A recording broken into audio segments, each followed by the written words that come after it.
Well, Donald Trump continuing to blast the media for colluding with Hillary Clinton as he keeps defending the sexual assault accusations against him. This is today. Listen. The corrupt media is trying to do everything in their power to stop our movement. Reporters at the New York Times, they're not journalists. They're corporate lobbyists for Carlos Slim and for Hillary Clinton. It also comes at a time as WikiLeaks unveils horrible, horrible things about Hillary Clinton. But they'd rather talk about this.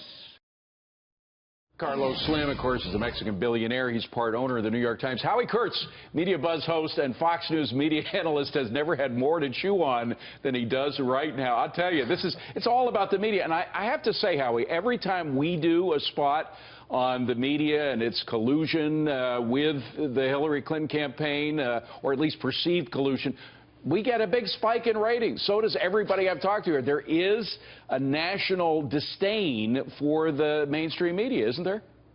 Oh, yeah. Everybody hates us. I mean, it's easy to make us a whipping boy. But by the way, there is no evidence that Carlos Slim, who, yes, owns a chunk of New York Times stock, has anything to do with the editorial decisions at the New York Times. It's fine for Trump to criticize the coverage of the New York Times or any other media organization. Right now, obviously, he's playing defense on this dizzying set of allegations from women accusing him of sexual misconduct, which are being reported on multiple outlets. Right, but of course, they don't have to collude because they basically think the same way about Donald Trump. You know they do. The editorial, but I don't know a single reporter in the New York Times, and I know several of them who are going to vote for Donald Trump. Certainly no editorialists. And if Carlos Slim had a vote here, I don't think he would either.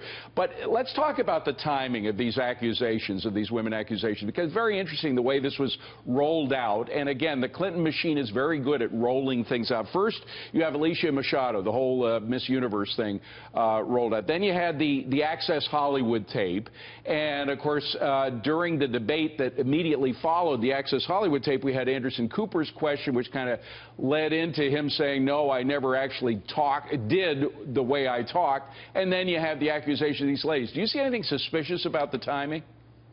I don't see any evidence of any coordination here because once that Access Hollywood tape came out, boasting about what Trump calls locker room talk, it was an obvious question for Anderson Cooper to ask. And I've looked at each of these cases, the New York Times interviewing two women, the former People magazine writer with her first-person account. Today it was the Washington Post and the woman who appeared with Gloria Allred. It's kind of dizzying to keep up with all this. And I can see where it would look like an orchestrated October surprise. But so far, I'm not seeing any evidence that the Clinton campaign was in any way involved. And you can challenge why are the women coming out now as opposed to years ago. I think that's a fair question. Well, if you're to believe any of these WikiLeaks emails, there certainly did appear to be some collusion between the Clinton campaign and members of the media. In fact, even Jake Tapper from CNN came out and said it's very, very troubling, the whole Donald Brazil thing. But let's focus on what's coming up. We are days away from the final presidential debate, the first fair and balanced one, and the topics have been revealed. The debate's going to cover debt, entitlements, immigration, the economy, Supreme Court, foreign hotspots, and fitness to be president. That is a lot to cover, Howard. What are your thoughts?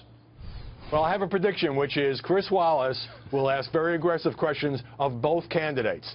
Now, all the moderators get criticized in this hyper-partisan era, but, I followed Chris's career for a long time, well before I was at Fox, and he is one of the best interviewers in the business, does tremendous preparation and all that. The question is, well, how many policy questions he asks, and as the candidates reprise their attacks on each other on policy matters in this third and final debate, will whatever question comes up about the sexual misconduct allegations, will that end up dominating the news coverage that follows? Because, as we know, it's not just what happens in the debate, but afterwards. Forgive me, but or dominating the debate itself. I'm wondering if, that he asks a question about the economy and somehow either Trump or Clinton turn it into something about misbehaving. What do you think? Well, candidates certainly can do that. They're known for pivoting. But, boy, I'd like to see some substantive discussion of the issues facing the American public and not just all the sex stuff. And so important. Howie Kurtz, great to see you again, Howie. Thank you very much. Have a great weekend.